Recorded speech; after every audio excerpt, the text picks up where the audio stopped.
प्यारे दर्शकों, कार्तिक मास के पावन समापन के साथ ही अब हम प्रवेश करने जा रहे हैं मार्गशीर्ष के अत्यंत शुभ और मंगलकारी महीने में। हमारे चैनल पर हम आपको इस दिव्य महीने के उन गूढ़ रहस्यों और ज्ञानवर्धक अध्यायों से परिचित कराएंगे जो आपके जीवन को नई दिशा। मित्रों, भगवान श्री कृष्ण ने स्वयं बताया है कि मार्गशीर्ष महीना मैं स्वयं हूं। कहते हैं कि इस महीने में जप, तप और ध्यान से हर बिगड़े काम बन जाते हैं। इस महीने में कान्हा जी के मंत्रों का जाप और कथाओं को सुनने से साधक की सारी मनोकामनाएं पूर्ण हो जाती हैं। सतयुग में देवों ने मार्गशीर्ष की प्रथम तिथि को ही वर्ष का आरंभ किया था। मित्रों, इस महीने आपको सुबह जल्दी उठकर स्नान करना चाहिए। उसके बाद विष्णु सहस्त्रनाम, भगवत गीता का पाठ करना चाहिए। ऐसा करने से जीवन में सुख का वास होता है। मित्रों, मार्गशीर्ष माह में भगवान श्री कृष्ण की पूजा के साथ साथ सूर्य देव को जल भी जरूर चढ़ाना चाहिए। ऐसा करने से मनुष्य को समाज में खूब मान सम्मान मिलता है।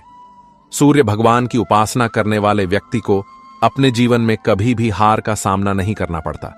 तो आप सभी के जीवन की मंगल कामना करते हुए शुरू करते हैं आज की कथा। तो सबसे पहले गणेश जी भगवान की कहानी। तो प्रेम से बोलो, गणेश गजानन की जय हो। आज हम सुनाने वाले हैं भगवान गणेश के एक दंत अवतार की संपूर्ण कथा। मित्रों, प्राचीन काल में मदासुर नाम का एक बलवान और पराक्रमी दैत्य था। वह च्यवन ऋषि का पुत्र था। एक बार वह अपने पिता से आज्ञा लेकर दैत्य गुरु शुक्राचार्य के पास गया और जाकर कहने लगा कि मैं समस्त ब्रह्मांड का स्वामी बनना चाहता हूं, यह मेरी इच्छा है। तो मदासुर की बात सुनकर शुक्राचार्य ने मदासुर को अपना शिष्य बना लिया और शक्ति के एकाक्षरी मंत्र की विधि पूर्वक दीक्षा दी। दीक्षा लेकर मदासुर वन में चला गया और कई वर्षों तक कठोर तपस्या करता रहा। वह तपस्या में इस तरह लीन हो गया कि तपस्या के दौरान चींटियों और दीमक ने उसके शरीर पर बांबी बना ली और उसके चारों ओर वृक्षों का घना जंगल उगाया। ऐसे विकट तपस्या से मां आदिशक्ति प्रसन्न हुई और उसे निरोगी एवं समस्त ब्रह्मांड का राजा बनने का वरदान दे दिया। इसके बाद मदासुर ने पहले संपूर्ण धरती पर अपना साम्राज्य स्थापित किया। फिर स्वर्ग पर चढ़ाई करके इंद्र आदि देवताओं को पराजित करके स्वर्ग पर भी हक हक जमा लिया। फिर उसने परम दशानन की कन्या सालसा से विवाह किया और 3 पुत्रों का पिता बना। अंत में उसने भगवान शिव को भी पराजित करके सब तरफ असुरों का शासन स्थापित कर लिया। इसके चलते पृथ्वी पर समस्त धर्म कर्म लुप्त हो गए। चारों ओर हाहाकार मच गया। सारे देवता और मुनि बुरी तरह से दुखी हो गए। उनके दुखों का कोई अंत और ठिकाना नहीं था। इस दुविधा से चिंतित देवता सनत कुमार के पास गए और असुर के विनाश और धर्म स्थापना का उपाय पूछने लगे। तो सनत कुमार ने सबको श्रद्धा पूर्वक भगवान एकदंत की उपासना करने के लिए कहा। तो उनकी सलाह मानकर समस्त देवगण एकदंत की उपासना करने लगे। 100 वर्ष तक कठिन तपस्या करने के बाद मूसक पर भगवान एकदंत के रूप में प्रकट हुए और कहा कि देवताओं, मैं तुम्हारी भक्ति और श्रद्धा से बड़ा ही प्रसन्न हूं। तुम मुझसे कोई वरदान मांगो। तो यह सुनकर सारे देवता बड़े ही प्रसन्न हुए और एकदंत गणेश जी को प्रणाम करके कहने लगे कि हमें मदासुर के प्रकोप से मुक्ति दिलाइए। तो एकदंत ने उनका मनोरथ पूरा करने के लिए आशीर्वाद दिया। जब यह खबर नारद जी को पता चली तो देव ऋषि नारद ने मदासुर को सूचना दे दी कि देवताओं को निर्भय करने के लिए तुम्हारे प्राण हरने के लिए आ रहे हैं। तो जब यह मदासुर ने सुना तो उसे बहुत ही गुस्सा आया। घमंडी मदासुर अत्यंत क्रोध में अपनी विशाल सेना लेकर एकदंत से युद्ध करने के लिए चल दिया। तो बीच रास्ते में ही उसे मूसक पर सवार भयानक आकृति वाली, हाथ में परशुपाश आदि आयुध लिए हुए एकदंत से भेंट हो गई। तो एकदंत ने असुरों से कहा कि अगर तुम जीवित रहना चाहते हो तो देवताओं से द्वेष छोड़ दो और उनका राज्य उन्हें वापस कर दो। अगर तुमने ऐसा नहीं किया तो तुम्हारे साथ साथ तुम्हारे स्वामी का भी वध निश्चित है। यह सुनकर असुरों और मदासुर को बहुत ही गुस्सा आ गया। गुस्से में मदासुर ने युद्ध भूमि पर एकदंत को ललकारा और जैसे ही उसने अपने धनुष पर बाण चढ़ाना चाहा तो एकदंत ने अपने परशु से उस पर वार किया और वह बेहोश होकर गिर गया। जैसे ही उसकी बेहोशी टूटी तो उसे सब कुछ समझ में आ गया कि इस युद्ध में जीत पाना मुश्किल है। वे सर्वसमर्थ परमात्मा हैं। तो मदासुर ने हाथ जोड़कर स्तुति करते हुए कहा कि हे प्रभु, मुझे क्षमा करो, अपनी भक्ति और आशीर्वाद प्रदान करो। भगवान एकदंत मदासुर की स्तुति से बहुत ही प्रसन्न हुए और कहा कि जहां मेरी पूजा हो तुम वहां पर कभी मत जाना। इसके बाद मदासुर पाताल लोक में रहने के लिए चला गया और देवता भी बहुत ही प्रसन्न हुए और एकदंत की स्तुति करके अपने अपने लोक चले गए। हे गणेश भगवान, जिस तरह आपने एकदंत अवतार लेकर देवताओं की रक्षा की, उसी तरह सभी की रक्षा करना।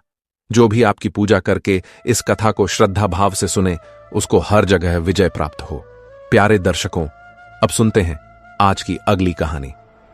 जब कंस अपनी बहन देवकी के विवाह के बाद उन्हें रथ में बैठाकर ले जा रहे थे, उसी समय आकाशवाणी हुई थी कि देवकी का 8वां पुत्र उनकी मृत्यु का कारण बनेगा। तो आकाशवाणी सुनकर कंस ने देवकी और उनके पति वसुदेव को कारागार में डाल दिया और देवकी के जैसे ही पुत्र होता तो उसे जन्म लेते ही मार देते। जब देवकी का 8वां पुत्र भगवान श्री हरि विष्णु के अवतार श्री कृष्ण भगवान ने जन्म लिया तो अपने 8वें पुत्र के जन्म लेते ही माता यशोदा और वासुदेव बहुत ही दुखी हो गए कि अब कंस को पता चलेगा और वह इसे भी मार देगा। तभी भगवान श्री हरि विष्णु ने उन्हें दर्शन देकर कहा कि मैंने स्वयं आपके यहां अवतार लिया है और अब कंस का वध मेरे हाथों होगा। आप निश्चित रहें, आपके बालक को कुछ नहीं होगा। तो विष्णु जी के यह कहते ही कारागार के सारे दरवाजे अपने आप खुल गए। पहरेदार को नींद आ गई तो वासुदेव ने अपने नवजात शिशु को उठाया और वहां से चल पड़े। उस दिन बहुत ही जोरों से बिजली चमक रही थी, बारिश हो रही थी, बादल गरज रहे थे, बिजली कड़क रही थी। इतने भयानक मौसम में भी वासुदेव अपने बच्चे की जान बचाने के लिए तेज उफान वाली नदी पार करके गोकुल में नंद बाबा के यहां पहुंच गए और यशोदा मैया के बगल में अपने बेटे को सुलाकर उनके पास सोई कन्या को उठाकर वहां से आ गए और वापस कारागार में पहुंचकर देवकी को वह कन्या सौंप दी। यह सारा काम पूरा होते ही कारागार के दरवाजे फिर से बंद हो गए और पहरेदार नींद से जाग गए। तभी बच्चे के रोने की आवाज सुनाई दी तो पहरेदार भागकर कंस के पास गए और कहने लगे कि राजन, देवकी की 8वीं संतान ने जन्म ले लिया है। तो यह सुनते ही कंस खुशी के मारे वहां आया और कन्या को जैसे ही मारना चाहा तो वह कन्या उसके हाथों से छूटकर अंतरिक्ष में जाकर कड़की और कहने लगी कि यह तो सब माया का खेल है। तुम्हें मारने वाला जन्म ले चुका है और वह इस समय गोकुल में है, वही तुम्हारा वध करेगा। यह कहकर वह अंतर्ध्यान हो गई। जब कंस को इस बात का पता चला तो उन्होंने कृष्ण को मारने के लिए कई असुरों को भेजा, जिनमें सभी का वध कृष्ण के हाथों हुआ था। अंत में श्री कृष्ण जी अक्रूर जी के साथ में मथुरा पहुंचते हैं और मथुरा पहुंचकर अपने मामा कंस का वध करके अपने माता पिता को कारागार से छुड़ाते हैं। जब भगवान श्री कृष्ण ने माता देवकी और पिता वासुदेव जी को छुड़वाया तो माता देवकी ने श्री कृष्ण से पूछा कि आप तो भगवान हैं, आप चाहते तो हमें इस कारागार से पहले ही मुक्त करवा सकते थे, फिर आपने हमें कारागार से छुड़वाने में 14 वर्ष का समय क्यों लगाया? तो माता देवकी के प्रश्न के उत्तर में भगवान श्री कृष्ण ने माता देवकी से कहा कि माता, यह आपके पूर्व जन्म का फल है। पूर्व जन्म में आप अयोध्या के राजा दशरथ की तीसरी पत्नी माता कैकेयी थी और मैं दशरथ और माता कौशल्या का पुत्र श्री राम था और आपने मुझे 14 वर्षों का वनवास दिया था। इसी कारण इस जन्म में आप 14 वर्षों तक कारागार में बंद रहीं। माता यशोदा पूर्व जन्म में मेरी मां कौशल्या थी, जो अपने पुत्र श्री राम से 14 वर्षों तक दूर रही थी। इसीलिए इस जन्म में मैं पहले 14 वर्ष उनके साथ रहा। इसी कारण भगवान श्री कृष्ण ने माता देवकी और वासुदेव जी को 14 वर्षों के बाद कारागार से मुक्त कराया था। यह सब कुछ भगवान श्री कृष्ण की ही लीला है। भगवान श्री कृष्ण ने अपने जीवन में अनेकों लीलाएं की हैं। भगवान श्री कृष्ण की इन लीलाओं को मार्ग शीर्ष माह में सुनने से और गुणगान करने से भगवान श्री कृष्ण का आशीर्वाद मिलता है, जिससे मनुष्य अपने जीवन के समस्त सुखों का भोग करता हुआ अंत में बैकुंठ लोक को जाता है। मित्रों, अब अपने सुनाते हैं श्रीमद् भागवत गीता का मार्ग शीर्ष महीने में सुना जाने वाला प्रमुख अध्याय और उसका महात्म्य श्रद्धा भाव से सुनते रहिए। मित्रों, महाभारत के दौरान जब अर्जुन हताश और निराश होकर अपना धनुष फेंककर रथ के पिछले हिस्से में जाकर बैठ गया, वह अपनों से युद्ध करने में असमर्थ था। उसे हार मंजूर थी, लेकिन वह अपनों से लड़ाई नहीं करना चाहता था। तब श्री कृष्ण दया से युक्त नेत्रों में आंसू भरे व्याकुल चित्त अर्जुन से कहने लगे कि हे अर्जुन, अनार्यों के सेवन करने योग्य, यश अकारक, नरक में गिराने वाला मोह इस समय तुम्हारे मन में आया कहां से है? तुम कायर मत बनो, यह तुम्हें शोभा नहीं देता। तुम हृदय की दुर्बलता को त्याग कर युद्ध के निमित्त खड़े हो जाओ। तो अर्जुन ने कहा कि हे मधुसूदन, मैं रणभूमि में पूज्य भीष्म और द्रोणाचार्य के ऊपर बाण से प्रहार कैसे करूं? उनसे युद्ध कैसे करूं? इस लोक में महात्मा गुरुजनों को न मारकर भीख मांगकर भोजन करना उत्तम है, और अर्थ की कामना के लिए तो गुरुजनों को मारकर इनके रक्त से सने भोगों को मैं कैसे भोगूं? हम नहीं जानते कि संग्राम में हम दोनों में से कौन जीतेगा। अगर मैं युद्ध जीत भी लूं तो भी मैं अपनों को मारकर जीवित नहीं रहना चाहता। धृतराष्ट्र के पुत्र मेरे सामने प्रस्तुत हैं। दीनता से मेरी स्वाभाविक वृत्ति नष्ट हो गई है और धर्म के विषय में मेरा चित्त मोहित हो गया है। आप मुझे बताइए कि जिससे निश्चय करके मेरा भला हो वह मुझे समझाकर कहिए, क्योंकि मैं आपका शिष्य हूं और आपकी शरण में हूं। आप मुझे शिक्षा दीजिए। मुझे पृथ्वी का निष्कंटक राज्य मिल जाए और देवताओं का भी आधिपत्य मिल जाए, ऐसा कोई उपाय नहीं दिखता है। हे नाथ, मेरी इंद्रियों के सुखाने वाले शोक को दूर करो। हे गोविंद, मैं युद्ध नहीं करूंगा। मित्रों, यह कहकर अर्जुन चुप हो गया। संजय बोला कि हे राजन, दोनों सेनाओं के मध्य में खिन्न होकर बैठे अर्जुन से भगवान श्री कृष्ण ने यह वचन कहे कि हे अर्जुन, जिसके लिए शोक नहीं करना चाहिए तो उसके लिए शोक करता है। और पंडितों के से वचन तो कहता है, परंतु पंडित लोग न मरों का सोच करते हैं और न ही जीतों का सोच करते हैं। यह बात असंभव है कि पहले न तो मैं था और न तुम थे, और यह राजा भी न थे और इसके बाद भी नहीं रहेंगे। जैसे देहधारियों की इस देह की लड़कपन, जवानी, बुढ़ापा, यह 3 अवस्था होती है, वैसे ही मृत्यु के बाद दूसरे की देह भी होती है। इसीलिए पंडित लोग मोह को प्राप्त नहीं होते हैं। इंद्रियों का शब्दादि विषयों से संयोग झाड़ा गर्मी आदि सुख दुख को देने वाला है। इसे तुम आने जाने वाले और नाशवान समझकर सहन करो। नरश्रेष्ठ, सुख दुख को समान मानने वाले जिस वीर पुरुष को यह बाहरी पदार्थ क्लेश नहीं देते, वह मोक्ष पाने का अधिकारी है। असत्य वस्तु का तो अस्तित्व नहीं है और सत का अभाव नहीं है। इस प्रकार इन दोनों को ही तत्वज्ञानी पुरुषों ने देखा है। जिससे यह सारा संसार व्याप्त है उसको जानो, क्योंकि इस नाश रहित आत्मा का विनाश करने में कोई भी समर्थ नहीं है। इस अविनाशी, अचिंत्य और नित्य जीवात्मा का यह सब शरीर नाशवान है। अतः हे भारत, तुम युद्ध करो, और जो पुरुष इस आत्मा को मारने वाला तथा जो मरने वाला मानते हैं, वे दोनों ही ज्ञानी नहीं होते हैं, क्योंकि यह आत्मा न मरती है न मारती है। आत्मा न कभी जन्मती है न मृत्यु को प्राप्त होती है, न कभी जन्मी थी और न कभी मरेगी। यह तो अजन्मा, नित्य, कभी न घटने वाली और सनातन है। नष्ट होने पर वह नाश को प्राप्त नहीं होती। जो पुरुष इस आत्मा को नित्य, अविनाशी, निर्विकार और अजन्मा जानता है, वह किसको घात करेगा और किसको मारेगा। जिस प्रकार मनुष्य पुराने वस्त्र को फेंककर नए वस्त्र धारण करता है, उसी प्रकार आत्मा पुरानी देह को छोड़कर नई देह धारण करती है। आत्मा को शस्त्र काट नहीं सकता, अग्नि जला नहीं सकती, जल भिगो नहीं सकता। यह न जल सकती है, न भीग सकती है, न गल सकती है और न ही सूख सकती है।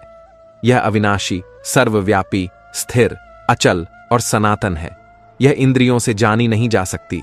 यह कल्पना से भी परे है और इसमें हेर फेर भी नहीं हो सकता। इसीलिए उसे ऐसा जानते हुए तुम्हें इस तरह से दुख करना उचित नहीं है। हे महाबाहो, यदि तुम इस आत्मा को नित्य जन्म लेने और नित्य मरने वाला जानते हो, तो भी तुम्हें शोक नहीं करना चाहिए, क्योंकि जो जन्मा है उसकी मृत्यु और जिसकी मृत्यु हुई है उसका फिर से जन्म निश्चय है। अतः जो बात अनिवार्य है उसके लिए सोच करना व्यर्थ है। जन्म लेने से पहले क्या था किसी को क्या मालूम नहीं। मध्य में कुछ प्रकट होता है, फिर मरने के बाद पीछे क्या होगा उसे कोई नहीं जानता। ऐसी दशा में किसी बात का सोच करना तुमको उचित है। कोई मनुष्य तो इस आत्मा को आश्चर्य से देखता है, आश्चर्यवत वर्णन करता है, कोई आश्चर्यवत मानकर सुनाता है, परंतु कोई देखकर, कहकर, सुनकर भी भली प्रकार नहीं जानता। सबके शरीर में यह आत्मा नित्य अविनाशी है। इस कारण सब प्राणियों के लिए तुमको सोच करना उचित नहीं है। अपने धर्म को सोचकर तुमको घबराना नहीं चाहिए। यह उचित नहीं है, क्योंकि क्षत्रिय को धर्मपूर्वक युद्ध से और कुछ भला करने वाला नहीं होता है। इसीलिए हे पार्थ, बिना इच्छा किए स्वर्ग का द्वार रूप यह युद्ध तुमको स्वतः प्राप्त हुआ है। ऐसा सुअवसर भाग्यवान क्षत्रियों को ही मिलता है। यदि तुम अपने धर्म के अनुसार इस युद्ध को न करोगे तो अपना धर्म और अपनी बड़ाई दोनों खो बैठोगे और पाप को प्राप्त होंगे। सब लोग सदा तुम्हारी अपकीर्ति करेंगे और प्रतिष्ठा वाले पुरुषों के लिए अपकीर्ति का होना मृत्यु से बढ़कर होता है। ये महारथी समझेंगे कि अर्जुन युद्ध से डरकर पीछे हट गया। अब तक जो लोग तुम्हारा मान करते हैं वे तुम्हारी निंदा करने लगेंगे। शत्रु लोग तुम्हारे पराक्रम की निंदा करते हुए अनेक प्रकार के दुर्वाच्य कहेंगे। इससे बढ़कर तुमको दुख और क्या होगा। यदि तुम युद्ध में नष्ट हो गए तो स्वर्ग के भागी बनोगे और जीतने पर सब पृथ्वी तल पर राज्य करोगे। इसीलिए युद्ध के निमित्त दृढ़ प्रतिज्ञा होकर खड़े हो जाओ। सुख दुख, हानि लाभ, जीवन मरण, यश अपयश, जय पराजय, इनको समान समझकर युद्ध के लिए तैयार हो जाओ। ऐसा करने से तुम पाप को प्राप्त नहीं करोगे। हे अर्जुन, यह ज्ञानोपदेश ज्ञान योग के विषय में तुझसे कहा गया। अब निष्काम कर्म योग के विषय में भी सुन लो। जिस प्रकार ज्ञान को पाकर कर्म बंधन से तेरी मुक्ति होगी, वैसे ही कर्म योग मार्ग एक बार प्रारंभ किए बिना कर्म का नाश नहीं होता और विघ्न पड़ने पर भी शुभ फल प्राप्त होता है। इस कर्म का केवल प्रारंभ ही संसार के भय से छुड़ाकर पूर्ण ब्रह्म को प्राप्त कराता है। निश्चय करने वाली बुद्धि इस निष्क्रमण में एक ही है और कामना वाले पुरुषों की बुद्धि एकाग्र नहीं रहती, उनकी शाखाएं प्रशाखाएं होती हैं। ऐसी दशा में मनुष्य संदेह में रह जाता है। हे अर्जुन, अज्ञानी उस पुष्पिता वाणी को ही स्वर्ग सुख से बढ़कर कुछ नहीं समझते। स्वर्ग सुख को ही जो उत्तम पुरुषार्थ समझते हैं, उनका कामनाओं से चित्त व्याकुल होने के कारण निश्चलात्मक बुद्धि मोक्ष साधन को उत्पन्न नहीं होता। कारण यह है कि उनका चित्त भोग आदि में सदैव निमग्न रहता है। जिन मनुष्यों का चित्त इस प्रकार मोह में लिप्त है और जिनकी आसक्ति भोग विलास ऐश्वर्य में है, ऐसे पुरुषों के अंतःकरण में निश्चला बुद्धि नहीं आती। हे अर्जुन, सकाम है तुम निष्काम हो जाओ।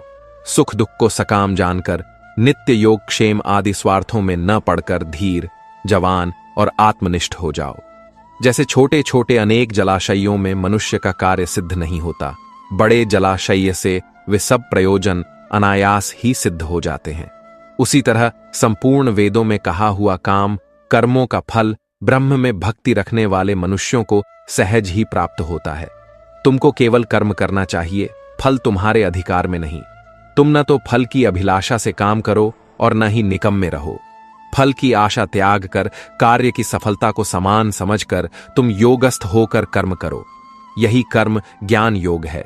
इस बुद्धि योग सहित कर्म से अन्य कर्म अत्यंत हीन है। इसीलिए तुम बुद्धि योग का आश्रय ग्रहण करो। फल की इच्छा रखने वाले निकृष्ट होते हैं।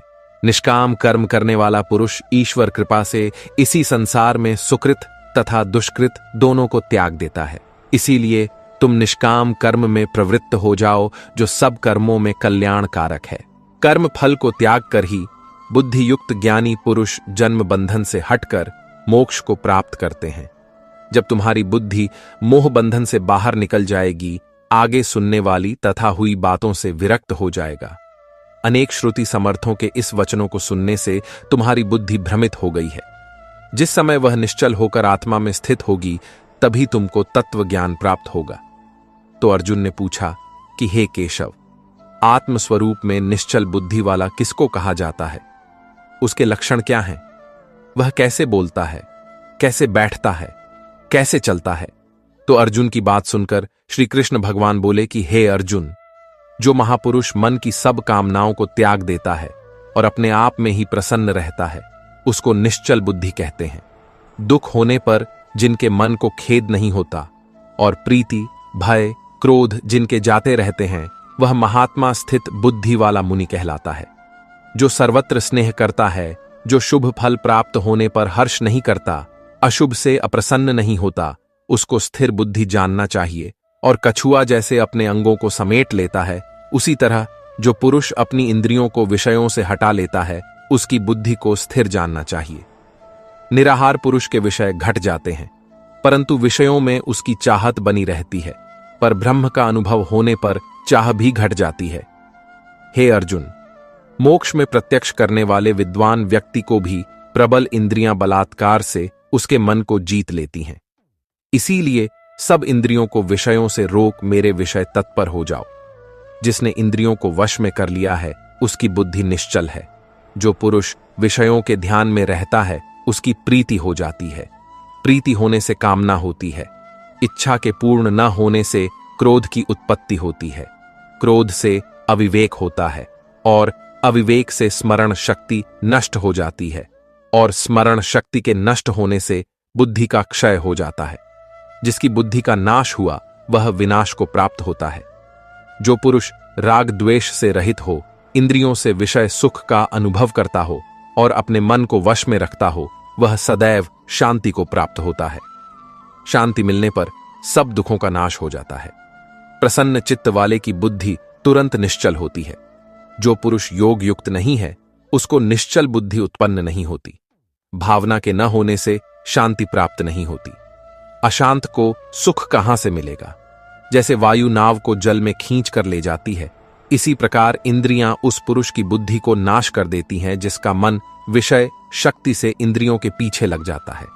इसका कारण है, हे महाबाहो, जिसकी इंद्रियां विषय से सर्वथा रोक ली गई हैं, उसकी बुद्धि स्थिर है। जो सब प्राणियों की रात है, उसी में संयमी जागता है, और प्राणी माता जिस समय जागते हैं, मुनियों की वह रात्रि होती है। जल से भरे हुए पूर्ण समुद्र में और नदियों का जल भरने पर भी वह अपनी मर्यादा में रहता है।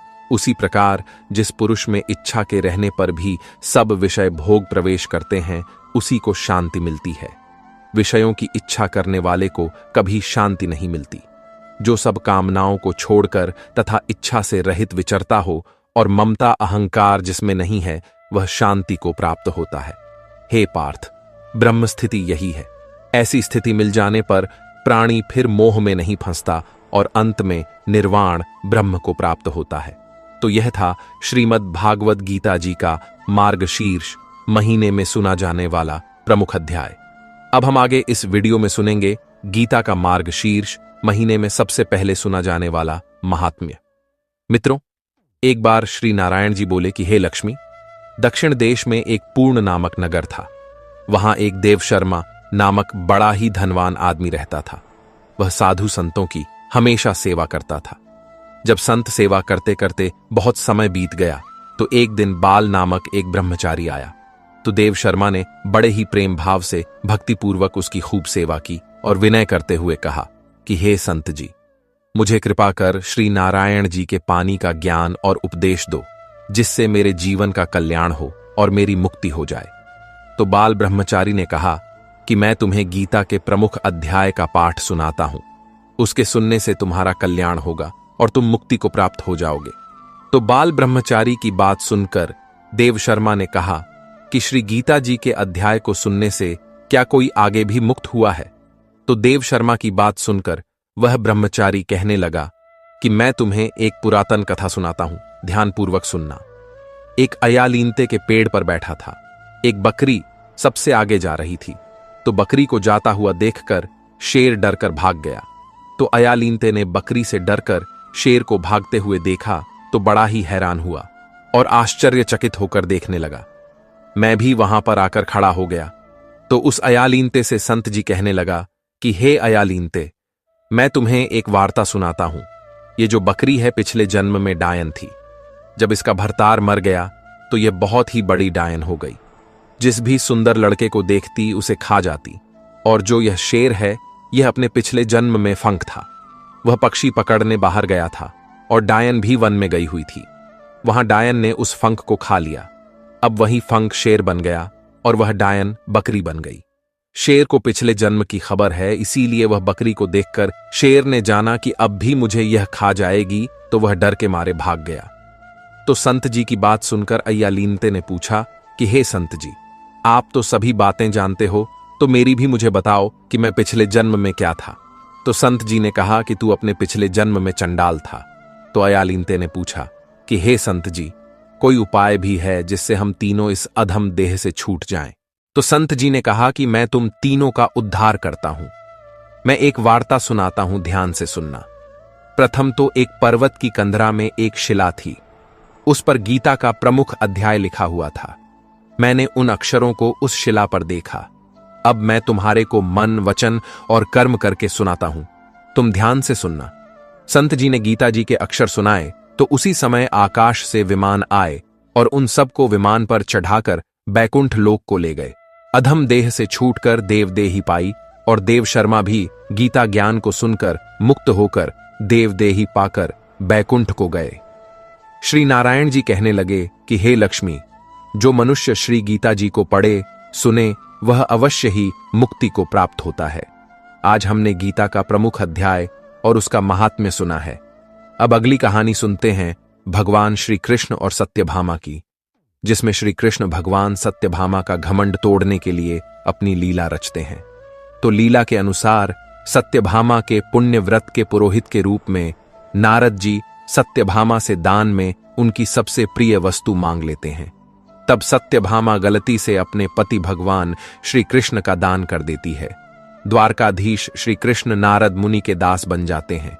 बहुत मिन्नतें करने के बाद भी नारद जी कहते हैं कि वैसे तो दान में दी हुई कोई भी चीज वापस नहीं ली जाती, परंतु तुम इसके बदले मुझे कुछ दे दो तो मैं भगवान को छोड़ सकता हूं। तो यह सुनकर सत्यभामा बहुत ही प्रसन्न हो जाती है और कहती है कि यह सच है। तो नारद जी कहते हैं कि हां देवी, अपने पति के लिए आपके हृदय में इतनी गहरी भावना देखकर मेरा हृदय भी पिघल गया है और मैंने इन्हें मुक्त करने का निश्चय कर लिया है। तो आप इनका मोल चुका दो और आप इन्हें रख लो। तो यह सुनकर सत्यभामा कहने लगी कि कुछ क्या मुनिवर, मैं तो इनके बदले आपको बहुत कुछ दूंगी, इतना दूंगी कि आपको इतना दान आज तक किसी ने नहीं दिया होगा। तो यह सुनकर श्री कृष्ण सत्यभामा को देखते हैं और मन ही मन सोचते हैं, इसमें अहंकार अब भी बाकी है। सत्यभामा कहती है कि ऐसी अमूल्य मणियां मेरे पास, ऐसे ऐसे रत्न हैं और इतना सोना है कि आप समेट समेट थक जाएंगे, परंतु सोना खत्म नहीं होगा। यह सुनकर नारद मुनि कहते हैं कि नारायण नारायण, मैं इतने धन का क्या करूंगा देवी? शास्त्र तो कहता है कि ब्राह्मण को कभी लोभी नहीं होना चाहिए। मैं तो उतना ही लूंगा जितनी शास्त्र में मर्यादा है। तो सत्यभामा कहती है कि हे नारद मुनि, शास्त्र में कितनी मर्यादा है? तो इतना सुनकर नारद मुनि कहते हैं कि शास्त्र कहता है कि भगवान श्री कृष्ण के बदले आप तौल कर कोई भी पदार्थ दे दीजिए, बस प्रायश्चित हो जाएगा। तो यह सुनकर सत्यभामा ने कहा, कोई भी पदार्थ अर्थात? तो सत्यभामा की बात सुनकर नारद जी फिर कहते हैं, नारायण नारायण, देवी कुछ भी फल फूल चाहे पत्ते ही दे दो, बस आपकी श्रद्धा होनी चाहिए। जो आप श्रद्धापूर्वक इनके बराबर तौल कर दे देंगी वह मैं ले लूंगा। तो यह सुनकर सत्यभामा और भी प्रसन्न हो जाती है और कहती है कि धन्यवाद देव ऋषि। जब सत्यभामा इनका तुल्ला दान करेगी तो फूल पत्तों से नहीं, सोने चांदी से करेगी, माणिक मोतियों से करेगी। यह सुनकर नारद मुनि हंसते हुए कहते हैं कि जैसी आपकी इच्छा देवी, तुला दान का प्रबंध कीजिए। तो यह सुनकर हाथ जोड़कर सत्यभामा कहती है कि अभी करते हैं। तो श्री कृष्ण भगवान नारद जी की ओर देखकर मुस्कुराते हैं। फिर सभी लोग और कई ब्राह्मणों के समक्ष विधिपूर्वक तुला के एक पलड़े में श्री कृष्ण जी को बैठाया जाता है और दूसरे पलड़े में सत्यभामा थाल में सजे सोने चांदी और माणिक को रखती है। कई थाल रखने के बाद भी वह देखती है कि श्री कृष्ण का पलड़ा तो हिल भी नहीं रहा। तब वह और थाल लेकर आती है और रख देती है। ऐसा करते करते सत्यभामा का खजाना खाली हो जाता है, परंतु श्री कृष्ण भगवान तो ज्यों के त्यों ही बैठे रहते हैं। फिर सत्यभामा निराश होकर अपने गहने भी तराजू पर चढ़ा देती है, परंतु फिर भी कुछ नहीं होता। तो रुक्मिणी देखती है कि सत्यभामा बहुत ही निराश है, तो वह सत्यभामा के पास जाती है। तो सत्यभामा कहती है कि दीदी, जो मेरे पास था वह सब कुछ मैं इन्हें अर्पण कर चुकी हूं। तो रुक्मिणी कहती है कि सत्यभामा, अभी सब कुछ कहां अर्पण किया है? इस तरह कहते हुए रुक्मिणी अंगूठी की ओर संकेत करके कहती है कि यह देखो, यह मुद्रिका अभी तुम्हारे पास है। फिर रुक्मिणी अंगूठी निकालकर कहती है कि आभूषण तो बाहरी देह के आडंबर होते हैं, इनके सहारे तुम श्री कृष्ण जी को तौलने चली थी। तूने देख लिया ना इनका कौतुक, इन्हें अपनी आत्मा के अनुराग से तौलो। सत्यभामा, एक पत्नी की भावना से तौलो। यह सोने के आभूषण तुम्हारे अहंकार के प्रतीक थे। अच्छा किया जो तूने उन्हें यह अर्पण कर दिए। अब एक भक्त की भांति इन्हें पुकारो। भक्ति और प्रेम से यह हार जाएंगे, धन और अहंकार की शक्ति से नहीं हारेंगे। श्री कृष्ण भगवान सत्यभामा की ओर देखकर मुस्कुरा रहे होते हैं। फिर रुक्मिणी वह अंगूठी सत्यभामा को देकर कहती है कि यह लो अंतिम मुद्रिका, पूरी श्रद्धा के साथ चढ़ा दो। इसके साथ अपनी आत्मा भी चढ़ा दो, निश्चय ही जीत तुम्हारी होगी। सत्यभामा, धन का अहंकार छोड़ो, यह तो तुलसी के पत्ते से भी रीझ जाते हैं।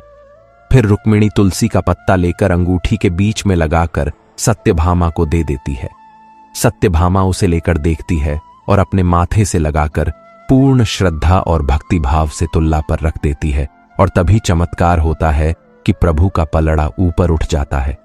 सभी खड़े होकर फूल बरसाने लगते हैं और सत्यभामा यह देखकर बहुत ही प्रसन्न होती है और आंखों में आंसू भरकर भक्ति भाव से श्री कृष्ण भगवान को देखने लगती है। और श्री कृष्ण जी भी खुश होकर सत्यभामा को देखकर गदगद हो जाते हैं। बोलो कृष्ण कन्हैया की जय हो। अब अपने सुनते हैं सूर्य भगवान की कहानी। बोलो सूर्य देवता की जय हो। सूरज भगवान हमेशा की तरह रोज नहाते और जग में प्रकाश देने के लिए चले जाते। एक दिन भगवान को लगा कि राणादे सूखती ही चली जा रही है, तो राणादे से पूछने लगे कि राणादे, तुम्हारे मन में क्या है, किस चीज की फिक्र रहती है? तुम इस तरह से सूखती ही क्यों जा रही हो? तो राणादे बोली कि मेरे मन में खीर खांड के भोजन की इच्छा है। तो भगवान कहने लगे, मांगा भी तो क्या मांगा, ये तो हम रोज खाते हैं। तो राणादे कहने लगी कि भगवान, आप तो खीर खांड का भोजन रोज जीमते होंगे, पर मैं तो खट्टी राब जीमती हूं। तो भगवान बोले कि राणादे, तुम झूठ बोल रहे हो, मेरी मां भोजन सबको एक जैसा देती है। तो राणादे कहने लगी कि आज आप ऐसे करना, मेरी थाली आप ले लेना और आपकी थाली मुझे दे देना। आपको अपने आप पता चल जाएगा कि मैं झूठ बोल रही हूं या सच बोल रही हूं। तो दूसरे दिन जैसे ही दोनों भोजन करने बैठे तो उसकी माताजी ने दोनों को बराबर थालियां लाकर दे दी। तो सूर्य भगवान ने जानबूझकर पानी की गिलास गिरा दी। तो उसकी माताजी कहने लगी कि बेटा, मैं तुम्हारे लिए पानी और लेकर आती हूं। तो वह पानी लेने चली गई। तो पीछे से सूर्यदेव ने राणादे की थाली ले ली और अपनी थाली उन्हें दे दी। तो राणादे ने जल्दी जल्दी खीर खांड का भोजन कर लिया, परंतु सूरज भगवान को खट्टी राब भाई नहीं और वह थाली लेकर बैठे रहे। तो उनकी माताजी कहने लगी कि बेटा, आज भोजन करने में इतनी देरी क्यों है? तो सूरज भगवान कहने लगे कि माताजी, आज तो खीर खांड खट्टी लग रही है। तो माताजी सूर्यदेव की बात सुनकर कहने लगी कि आपने राणादे की थाली क्यों ली? तो भगवान कहने लगे कि मां, अपने घर में 2 जने हैं जिसमें भी आप 2 बात करते हैं।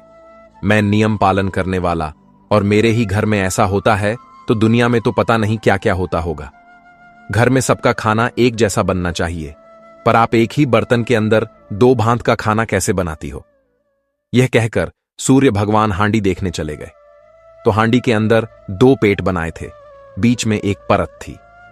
यह देखकर सूर्यदेव को बड़ी ही हैरानी हुई और वे वहां से सीधे कुम्हार के पास गए और बोले कि 2 पेट की हांडी किस कुम्हार ने बनाई? तो रतन कुम्हार को लगा कि आज तो भगवान आए हैं, मां जी तो 1 टका देती थी, ये 2 टका देंगे।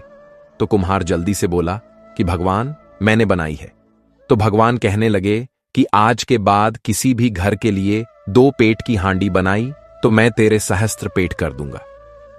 तो यह सुनकर दुखी होता हुआ कुम्हार कहने लगा कि भगवान, मेरे लिए तो 1 पेट भरना मुश्किल है, अगर सहस्त्र हो गए तो मैं क्या करूंगा? आज के बाद मैं आपसे वादा करता हूं कि कभी भी 2 पेट की हांडी नहीं बनाऊंगा। इस तरह सूर्य भगवान ने द्वैत मिटाई। लोगों ने पता नहीं मिटाई या नहीं मिटाई, क्योंकि हर औरत की आदत होती है कि वह भोजन में 2 भांत करती है। किसी भी औरत को अपने बच्चों में कभी भी फर्क नहीं करना चाहिए। तो अब अपने सुनेंगे लपसी और तपसी की कहानी। इस कहानी को हर कथा के बाद में जरूर सुनना चाहिए ताकि हमें हमारी कथा का पूरा पुण्य फल मिले। बोलो लपसी तपसी की जय हो। प्राचीन समय की बात है। एक गांव में लपसी और तपसी नाम के दो भाई रहा करते थे। तपसी हमेशा भगवान की सेवा में लीन रहता था, लेकिन लपसी हमेशा सवा सेर लापसी बनाता। भगवान को भोग लगाकर फिर स्वयं भोजन कर लेता। दोनों भाइयों का यही नियम था। एक दिन दोनों भाइयों में बहस छिड़ गई कि कौन बड़ा है। तो लपसी कहने लगा कि मैं बड़ा हूं, क्योंकि मैं तो लापसी बनाकर भगवान को रोजाना भोग लगाता हूं। मैं कभी भी भगवान को भूखा नहीं रहने देता। तो तपसी कहने लगा कि मैं बड़ा हूं, क्योंकि मैं सारा दिन भगवान की तपस्या करता हूं। तो इस तरह करते करते दोनों जोर जोर से लड़ने लगे। तभी वहां से नारद मुनि गुजर रहे थे। उन दोनों को लड़ते हुए देखा तो उनके पास आए और लड़ने का कारण पूछने लगे। तो तपसी कहने लगा कि हे देव ऋषि, आप ही बताइए कि कौन बड़ा है। मैं कहता हूं कि मैं बड़ा हूं। लपसी इस बात को मानने के लिए तैयार नहीं है। यह कहता है कि मैं बड़ा हूं। तो दोनों की बात सुनकर नारद मुनि कहने लगे कि मैं इसका फैसला तो कर दूंगा, लेकिन कल करूंगा। कल सुबह जल्दी आऊंगा और आपको बता दूंगा कि तुम दोनों में से कौन बड़ा है। तो अगली सुबह तपसी रोजाना की तरह नहा धोकर पूजा करने के लिए जा रहा था। तो रास्ते में उसे 1.25 करोड़ की एक अंगूठी मिली जो नारद जी ने उसके आगे फेंकी थी। तो तपस्वी ने जल्दी जल्दी इधर उधर देखा और अंगूठी को उठा लिया और तपस्या करने बैठा तो अपने पैर के नीचे दबाकर बैठ गया। लपसी रोजाना की तरह स्नान करके आया और 1.25 सेर लापसी बनाई। पहले भगवान को भोग लगाया, फिर स्वयं लापसी जीमने के लिए बैठ गया। तभी वहां पर नारद जी आ गए और कहने लगे कि लपसी बड़ा है। तो तपसी कहने लगा कि इसका क्या कारण हो सकता है, ये कैसे बड़ा है, ये कभी पूजा पाठ नहीं करता है। तो नारद जी कहने लगे कि इसके मन में लालच नहीं है, जो भी करता है बड़े ही श्रद्धा भाव से करता है। इसका नियम है कि रोजाना भगवान को भोग लगाना। इसका नियम कोई भी भंग नहीं कर सकता, लेकिन तुम्हारा नियम भंग हो चुका है। तो तपसी कहने लगा कि कैसे? मैं नियम से रोजाना भगवान की पूजा करता हूं। तो नारद मुनि कहने लगे कि तुम खड़े होकर अपना पैर उठाओ। तो तपसी जैसे ही खड़ा हुआ तो उसके पैर के नीचे 1.25 करोड़ की अंगूठी पड़ी थी। तो नारद जी कहने लगे कि तूने इसे चुराया है, जिससे तेरी तपस्या भंग हो गई है। तपस्वी हाथ जोड़कर नारद जी के सामने खड़ा हो गया और कहने लगा कि मुझसे गलती हो गई। आज के बाद मैं ऐसी गलती कभी नहीं करूंगा। मैंने बहुत ही सच्चे मन से पूजा की है। आप ही मुझे बताइए कि मुझे मेरी पूजा का फल कैसे मिल सकता है। मैं आपसे वादा करता हूं कि आज के बाद मैं कभी चोरी नहीं करूंगा। तो उस तरह उसके दीन वचन सुनकर नारद जी को उस पर दया आ गई और नारद जी कहने लगे कि तेरी तपस्या का फल कार्तिक स्नान करने वाला ही दे सकता है। तो तपस्वी पूछने लगा कि वह कैसे। तो नारद जी ने बताया कि कार्तिक माह में कार्तिक स्नान करके जो भी सारी कहानियां सुनकर तुम्हारी कहानी नहीं सुनेगा, तो उसके कार्तिक स्नान का पुण्य फल उससे छूट कर तुम्हें मिलेगा। अगर कोई दिए से दिया जलाएगा तो उसका पुण्य फल भी तुझे ही मिलेगा। अगर घर की सारी साफ सफाई करके दहलीज की सफाई नहीं करेगा तो उसका पुण्य फल भी तुझे ही मिलेगा। रोटी सारी बना ले लेकिन गाय और कुत्ते की रोटी न बनाई तो उसका पुण्य फल भी तुझे ही मिलेगा। और घर पर बहन सुवासिनी आने पर उसे सूट साड़ी तीव जो कुछ भी देते हैं बहन स्वरूप, अगर कुछ पैसे नहीं देंगे तो उसका पुण्य फल भी तुझे ही मिलेगा। तो इस तरह नारद जी ने तपस्वी को पुण्य प्राप्ति का मार्ग बताया, जिसे सुनकर तपस्वी बहुत ही प्रसन्न हुआ और भगवान की पूजा में लीन हो गया। तभी से कहा जाता है कि हर व्रत कथा और कहानी के बाद में लपसी तपस्वी की कहानी जरूर सुननी चाहिए। इस कहानी को सुने बिना हमें चाहे कार्तिक का महीना हो या वैशाख का महीना हो, हमें उसके स्नान का पुण्य फल नहीं मिलता है। जब कहानी समाप्त हो जाती है तो इस तरह से कहना चाहिए कि लपसी का फल लपसी को मिले, तपसी का फल तपसी को मिले। हमारी कहानी का, हमारे पूजा पाठ और हमारे व्रत का पुण्य फल हमें मिले। जीवन में सच्ची शांति और संतोष तभी प्राप्त होता है जब हम अपने कर्मों को निस्वार्थ भाव से करते हैं, फल की चिंता छोड़ देते हैं। हर छोटी बड़ी चुनौती एक अवसर होती है स्वयं को जानने और अपनी क्षमताओं को पहचानने का। जिस प्रकार सूर्यदेव बिना किसी भेदभाव के सभी को प्रकाश देते हैं, उसी प्रकार हमें भी अपने जीवन में सबके प्रति प्रेम और समानता का भाव रखना चाहिए। कठिनाइयां हमें मजबूत बनाती हैं और विश्वास हमें आगे बढ़ने की शक्ति देता है। कभी भी अपनी आत्मशक्ति पर संदेह न करें, क्योंकि हर व्यक्ति में अनंत संभावनाएं छिपी होती हैं। धैर्य और आस्था के साथ अपने पथ पर चलते रहें। निश्चित रूप से सफलता आपके कदम चूमेगी। आपका प्रत्येक दिन एक नई शुरुआत है, अपने लक्ष्यों की ओर अग्रसर होने का। यह जीवन एक अनमोल उपहार है और इसे पूरी जागरूकता और सकारात्मकता के साथ जीना चाहिए। जब हम अपने भीतर झांकते हैं तो पाते हैं कि असली शक्ति हमारे विचारों और इरादों में निहित है। सकारात्मक सोच न केवल हमारे मन को शांत रखती है, बल्कि हमारे आसपास के वातावरण को भी ऊर्जावान बनाती है। किसी भी परिस्थिति में हार न माने, बल्कि उसे एक सीख मानकर आगे बढ़ें। हर अनुभव, चाहे वह सुखद हो या दुखद, हमें कुछ नया सिखाता है और हमारे व्यक्तित्व को निखारता है। भक्ति और श्रद्धा केवल मंदिरों तक सीमित नहीं है, बल्कि यह हमारे हर कार्य, हर विचार और हर संबंध में झलकनी चाहिए। जब हम प्रेम, करुणा और निस्वार्थता के साथ जीते हैं, तो ईश्वर का आशीर्वाद स्वतः ही हम पर बरसता है। श्रीमद् भगवद गीता हमें यह सिखाती है कि कर्म करना हमारा कर्तव्य है, लेकिन उसके फल पर हमारा अधिकार नहीं। यह हमें चिंता और मोह से मुक्त करता है और हमें शांतिपूर्ण जीवन जीने का मार्ग दिखाता है। समाज में मान सम्मान पाने के लिए और अपने जीवन को सफल बनाने के लिए ईमानदारी और सच्चाई का मार्ग अपनाना अत्यंत आवश्यक है। हमें दूसरों के प्रति दयालु होना चाहिए और उनकी मदद के लिए हमेशा तत्पर रहना चाहिए। याद रखें, जो आप दूसरों को देते हैं, वही आपको कई गुना होकर वापस मिलता है। इसलिए अच्छे कर्म करें, अच्छे विचार रखें और अपने जीवन को एक उद्देश्य दें।